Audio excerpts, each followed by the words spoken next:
कहते हैं दिल्ली दिल बरों की है, दिल जलों की है। कहते तो ये भी हैं कि दिल्ली दिल फरेबों की भी है। और लकी यानी कि लक्ष्मण लाल अग्रवाल में ये सारे गुण मौजूद थे।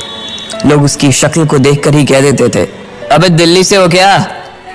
लकी वैसे दिखने में स्मार्ट और अट्रैक्टिव था, पर जेब से खस्ता हालत होने की वजह से रहता बेहद सिंपल तरीके से था। शर्ट का रंग उड़ा हुआ और पैंट से पैबंद जुड़ा हुआ।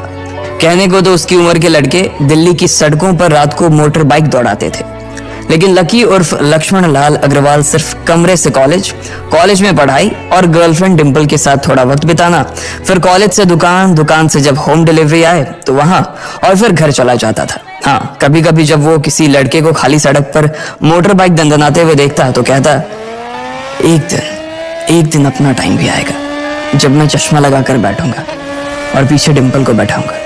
देखना, जब वो मेरी कमर में अपना हाथ कसेगी और मैं तेजी से मोटरसाइकिल को इंडिया गेट के आसपास दौड़ाऊंगा तो सारे दिल्ली का दिल हम दोनों को देखकर जलेगा। दुकान में रखा हुआ बर्नॉल भी काम नहीं आएगा। लकी ने कहा और अपने हाथ में बर्नॉल की क्रीम को दबा दिया। जैसे ही उसने क्रीम को दबाया, उस क्रीम बाहर आ गई। अबे गाजे क्या कर रहा है? वो कोई स्पंज की गेंद है क्या जो उसे दबा रहा है? दुकान के मालिक ने उसे फटकारते हुए कहा और उसके सर पर एक चपत लगा दी। Sorry sir. लकी ने अपना सिर बचाते हुए कहा। वो करोल बाग में स्थित एक छोटी सी मेडिकल स्टोर पर काम करता था।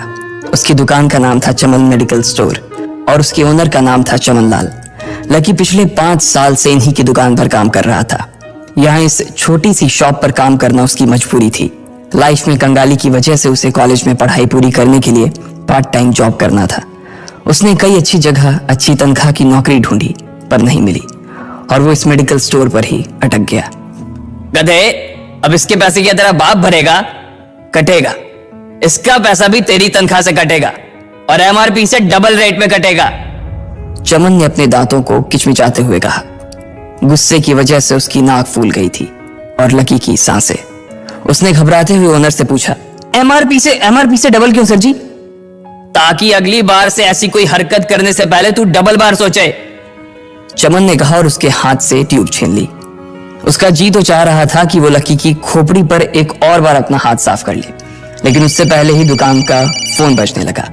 फोन की घंटी बजते ही लकी को वहां से निकलने का मौका मिल गया और वो भागते हुए फोन उठाने के लिए चला गया। हेलो जी, करोल बाग के बेस्ट मेडिकल चमन मेडिकल स्टोर से बोल रहा हूँ, बताइए क्या काम था? ये लकी की पेटेंट लाइन थी। चाहे कहीं से भी फोन आए, लेकिन उसे फोन पर बस यही बोलना था। जैसे ही इधर लकी ने अपनी बात कही, उधर से जवाब आया, मैं ब्लूमिंग नाइट होटल के कमरा नंबर 303 से बात कर रहा हूँ। एक छोटा सा ऑर्डर है, नोट करो और जल्दी से होटल पर डिलीवर करवा दो। वो एक लड़के की आवाज थी। उसकी आवाज में काफी भारीपन और एक अजीब सी जल्दबाजी थी। जैसे ही लकी ने वो आवाज सुनी, पता नहीं क्यों उसे वो आवाज जानी पहचानी सी लगी। जी सर, बताइए आपका क्या ऑर्डर है? हाँ तो लिखो, हार्ट प्ले के 2 पैकेट और 1 पैकेट टिश्यू। लकी जो कि अपना पेन लेकर खड़ा था, हार्ट प्ले का नाम सुनते ही झिझक गया। असल में हार्ट प्ले नाम का एक कंडोम आता था और इसलिए उसका नाम सुनते ही लकी शर्मा गया था। इतने साल से भी मेडिकल की स्टोर पर काम करने के बाद उसे इन चीजों का नाम सुनने में शर्म आती थी। हेलो भाई, लिखा कि नहीं लिखा? उस आदमी ने फिर से लकी से पूछा। जी सर, लिख लिया सर, लिख लिया। लकी ने खिसियाकर हंसते हुए कहा। लिख लिया तो फिर लेकर निकल, उस लड़के ने कहा। उसकी आवाज सुनकर ना जाने ऐसा क्यों लग रहा था कि वो बहुत बड़ा आदमी था। जी सर, लेकिन सर बाहर तो बारिश हो रही है, लकी ने कहा। उसने देखा कि बाहर बहुत तेज बारिश हो रही थी।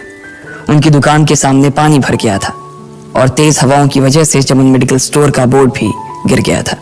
लकी को लग रहा था कि वो इतनी तेज बारिश में अभी एकदम से तो नहीं निकल पाएगा, तो उसने उस लड़के को समझाते हुए कहा, सर मैं ऑर्डर तो ले आऊंगा पर थोड़ा टाइम लग जाएगा, बारिश थोड़ी थम जाए।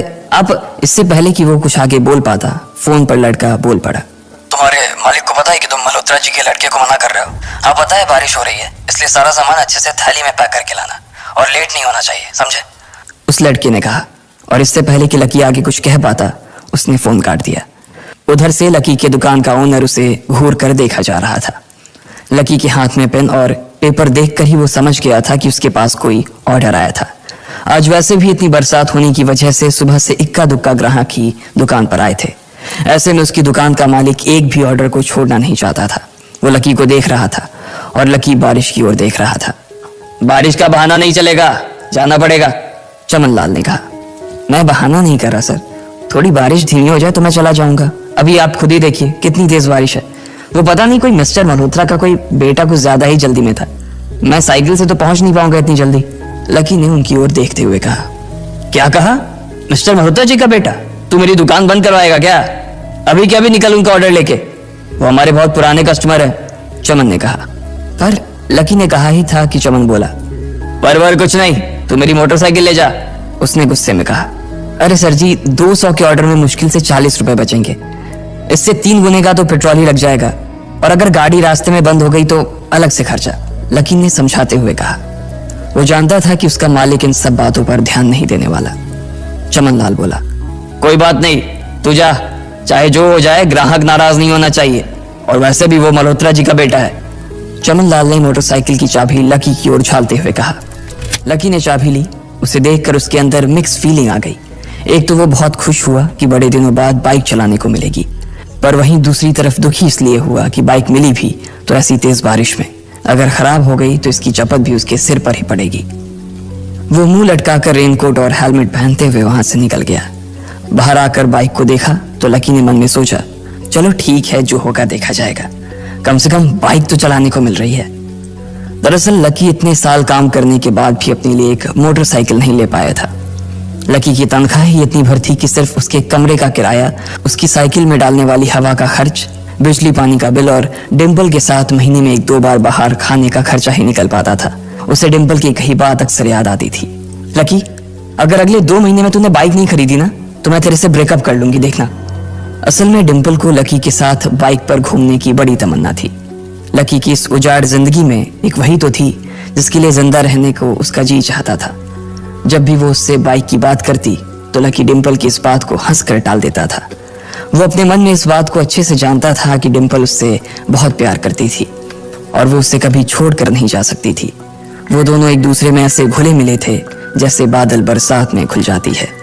लकी को डिम्पल बहुत पसंद थी और वो उसके लिए दुनिया जहां की खुशियां खरीद कर ला देना चाहता था। वो चाहता था कि एक दिन वो डिम्पल को प्लेन में बैठाए, लेकिन उसके ये सब ख्वाब इस कम तनख्वाह की नौकरी की वजह से कभी पूरे नहीं होने वाले थे। पर आज उसके पास एक मौका था। वो डिम्पल को अपने साथ इस बारिश में राजपथ घुमाना चाहता था। वो उसे दिल्ली दिखाना चाहता था। चमनलाल को देने के लिए उसने पहले से ही बहाना सोच रखा था। बस जल्दी से वो ये डिलीवरी देकर सीधे डिम्पल के पास ही जाने वाला था। उसने होटल ब्लूमिंग नाइट के बाहर मोटर बाइक पार्क की और सीधे होटल के अंदर चला गया। लकी ने रिसेप्शन पर पहुंचकर नमस्ते करते हुए रिसेप्शनिस्ट को बोला, जी मैं चमन मेडिकल स्टोर से आया हूँ, रूम नंबर 303 का ऑर्डर था सर। रिसेप्शन पर खड़ा आदमी उसके हाथ में काली थैली को देखकर समझ गया था कि उसमें क्या था और वो मंद ही मंद मुस्कुराते हुए बोला, 3rd फ्लोर पर है, लिफ्ट से चले जाओ, रेनकोट ही उतार देना। जैसा उस आदमी ने कहा लकी ने ठीक वैसा ही किया और लिफ्ट में चढ़ने के कुछ ही देर बाद वो 3रे माले पर पहुंच गया था। वो रूम नंबर 303 के बाहर पहुंचा और उसने डोरबेल बजाई। जैसे ही दरवाजा खुला लकी ने थैली आगे बढ़ाते हुए कहा, नमस्ते, मैं चमन मेडिकल स्टोर से लकी, ये आपका। इससे पहले कि लकी आगे कुछ कह पाता उसकी आंखें फटी की फटी रह गई थी। उसने अपने सामने जो देखा उसके बाद उसे ऐसा लगा कि बंद छत के नीचे भी उसके ऊपर आसमान से आकर एक जोरदार बिजली गिर गई थी। उसके सामने एक लड़की खड़ी थी। वो लड़की और कोई नहीं बल्कि उसकी गर्लफ्रेंड डिम्पल ही थी। उसने एक पर्पल कलर का नाइट गाउन पहन रखा था। उसके काले घने बाल गीले थे और उसने उन्हें अपने कंधे पर फैला रखा था। उसकी खुशबू से ही ये चीज साफ पता चल रही थी कि वो अभी अभी नहा कर आई थी। डिम्पल, तुम यहाँ क्या कर रही हो? लकी को अपनी आंखों पर विश्वास ही नहीं हो रहा था। उसने 2 बार अपनी पलकें झपका कर देखा, लेकिन दोनों बार ही उसे अपने सामने डिम्पल ही नजर आई। तुम यहाँ क्या मेरा पीछा करते हुए आए हो लकी? डिम्पल ने उल्टा उसी के ऊपर पलटवार करते हुए कहा। लकी को देखकर उसके दिल की धड़कन भी तेज हो गई थी। उसे उम्मीद नहीं थी कि लकी यहाँ आ जाएगा। उसने ना तो सुबह से उसे फोन किया था और ना ही उसके मैसेज का कोई जवाब दिया था। वो अपने मन में सोचकर बैठी थी कि वो अगले दिन खुद ही उससे मिलकर बोल देगी कि उसकी तबीयत खराब थी। डिम्पल बेबी, क्या हो गया? किससे बात कर रही हो? अचानक से एक गबरू जवान सा लड़का दरवाजे के पास आकर खड़ा हो गया था। उसने बनियान पहन रखी थी। लकी उसे पहचान गया था। साले राहुल के बच्चे, तेरी हिम्मत कैसे हुई मेरी डिम्पल को हाथ लगाने की? लकी ने जैसे ही राहुल को देखा उसके तन बदन में मानो आग सी लग गई थी। वो उसे इस वक्त इतना बुरा मारना चाहता था, इतना बुरा पीटना चाहता था जिसकी कोई हद सीमा नहीं थी। लकी जिस कॉलेज में पढ़ता था, राहुल और डिंपल भी उसी में पढ़ते थे और वो कॉलेज राहुल के फादर का ही था। डिंपल ने राहुल के पिता की एक कंपनी में जॉब पकड़ ली थी और राहुल उस पर बहुत लाइन मारता था। लकी ने 1-2 बार डिंपल को उससे दूर रहने के लिए भी कहा, लेकिन डिंपल ने उसे ये कहकर टाल दिया था कि वो सिर्फ अच्छे दोस्त थे। आज भी इससे पहले कि वो आगे बढ़ता, डिंपल उन दोनों के बीच आ गई। रुक जाओ, डिंपल ने गुस्से में कहा और लकी के सीने पर हाथ रखकर उसे रोक दिया। लकी लंबी सांसें ले रहा था और कुछ ही सांसों के बाद उसका गुस्सा शांत हो गया। अब डिंपल के पास भी छुपाने के लिए कुछ नहीं था, इसलिए उसने लकी से कहा, लकी, आज से तुम्हारा और मेरा ब्रेकअप। ब्रेकअप? लकी के पैरों के नीचे से जमीन खिसक गई थी। उसकी आंखें नम हो गई। लकी को उसकी बातों पर विश्वास नहीं हो रहा था।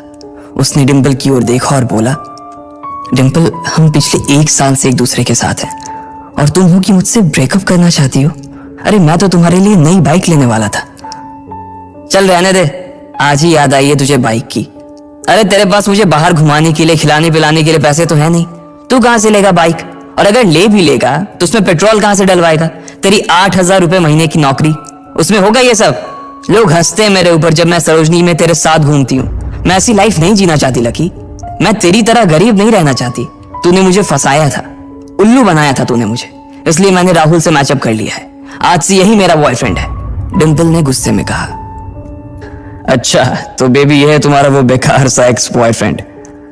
राहुल ने पूछा और डिंपल के बगल में आकर खड़ा हो गया। फिर उसने लकी के हाथ से थैली उठाई और उसमें से हार्ड प्ले का पैकेट निकालकर उसे चिढ़ाने के लिए उसे हवा में लहराने लगा। बाप रे, इससे बदकिस्मत इंसान इस दुनिया में और कौन होगा? राहुल ने उसकी टांग खींचते हुए कहा। लकी के पास उसकी बात का कोई जवाब नहीं था। उसने गुस्से से डिंपल की ओर देखा और अपनी हाथों की मुट्ठी भींच ली। फिर वो वहां से निकल गया। अबे पैसे तो ले जा, सब कुछ फ्री में देता जाएगा क्या? राहुल ने जोर से ठहाके लगाते हुए कहा, लेकिन लकी बिना उसकी बात सुनते ही निकल गया। उसके दिमाग में डिंपल के कहे शब्द गूंज रहे थे। उसने कभी सपने में नहीं सोचा था कि डिंपल उसके साथ कुछ ऐसा भी कर सकती थी। जिस इंसान के लिए वो इतना कुछ करना चाह रहा था, उसे उसकी कोई कदर ही नहीं थी। लकी इतना हताश हो गया था कि बुरी तरह से रोने लगा। इस बार वो लिफ्ट से नहीं बल्कि सीढ़ियों से नीचे उतरा और एक सीढ़ी उतरने के साथ उसके आंसू आंखों से छलकते जा रहे थे। जब उसकी आवाज सुनकर कुछ लोग अपने कमरे से बाहर आए तो लकी ने तुरंत अपने आंसू पोंछे और तेजी से वहां से भाग गया।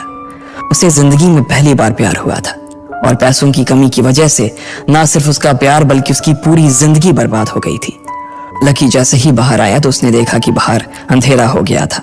आसमान में तेज बिजली कड़की और बारिश जो थमी थी एकाएक फिर से झमाझम बरसने लगी। ये देख लकी के थमे हुए आंसू एक बार फिर से छलक गए। उसका दिल बुरी तरह से टूट चुका था, लेकिन उसे इस बात की खुशी भी हो रही थी। आखिर आज उसे डिंपल का असली चेहरा नजर आ गया था। वो तो उसके साथ घर बसाने की सोच रहा था, लेकिन अच्छा हुआ कि उसने पहले ही उसका घर बर्बाद होने से बचा लिया। लकी को दुख तो बहुत हो रहा था, पर उसे यह भी लग रहा था कि उसे आगे चलकर यही दुख उसे खुशी देने वाला था। लेकिन एक चीज थी जो लकी को परेशान कर रही थी, वो थी उसकी माली हालत। उसकी जेब इतनी तंग थी कि उसे फटी हुई जेब की पैंट पहनकर घूमना पड़ता था। कभी कभी तो लकी सिर्फ रोटी खाकर दिन काट लेता था। वो कब से कोशिश कर रहा था कि कोई अच्छा काम पकड़ सके, लेकिन उसे कोई काम देने को राजी नहीं था। उसने टूटे हुए दिल को दिलासा देते हुए मन में सोचा कि डिंपल पर खर्च होने वाले पैसे बच जाने से शायद उसके हालत सुधर जाएंगे, पर फिर भी वो रातों रात रईस नहीं हो जाने वाला था। उसने ऊपर आसमान की ओर देखा और जोर से चिल्लाया, अगर इतना ही अनलकी बनाना था तो फिर नाम लकी क्यों रखा भगवान? वो जितनी जोर से चिल्ला सकता था उतनी जोर से चिल्लाया। उसकी आवाज से आसपास खड़े लोग एक बार तो डर गए थे। लकी ऊपर ही देख रहा था और उसके आंसू बारिश के पानी के साथ मिल गए थे। जैसे ही वो फूट कर रोने को था, तभी उसके फोन पर एक मैसेज आया। जैसे ही लकी ने अपना फोन निकालकर उस मैसेज को पढ़ना शुरू किया, उसकी तो आंखें ही चमक गई। अचानक उसके आंसू हंसी में बदल गए और वो जोर जोर से वहीं सड़क पर नाचने लगा। उस मैसेज में लिखा था, परिवार की रिसर्च और परिवार के निर्णय के हिसाब से अग्रवाल परिवार का वारिस लक्ष्मण लाल अग्रवाल उर्फ लकी ने गरीबी अभ्यास की परीक्षा को पास कर लिया है और आज से ही वो उस जमीन और उस जायदाद का मालिक हो जाएगा जो परिवार ने उसके नाम कर रखी थी। उस मैसेज को पढ़ने के बाद फिर बरसात में भी उसका चेहरा सूरज की तरह खिल उठा था। लकी ने इस मैसेज को पढ़कर खत्म किया ही था कि उसके फोन पर बारिश की बूंदें जमा होने लगी थीं। लकी ने थोड़ी देर की खुशी मनाने के बाद याद किया कि वो सच में गरीब नहीं था। असल में उसके परिवार ने उसे एक परीक्षा में डाल रखा था जिसका नाम था गरीबी अभ्यास परीक्षा। इस परीक्षा के तहत लकी को अग्रवाल खानदान में उसके नाम की जमीन और जायदाद पर तभी हक मिलने वाला था जब वो इस परीक्षा को पास कर लेता। अचानक से उसे याद आया कि वो गरीब नहीं था बल्कि गरीब होने की परीक्षा दे रहा था। हालांकि परीक्षा देते देते उसे 8 बरस हो चुके थे, इसलिए उसे एहसास होने लगा था कि वो कभी परीक्षा को पास ही नहीं कर पाएगा और हमेशा हमेशा के लिए गरीब ही रह जाएगा।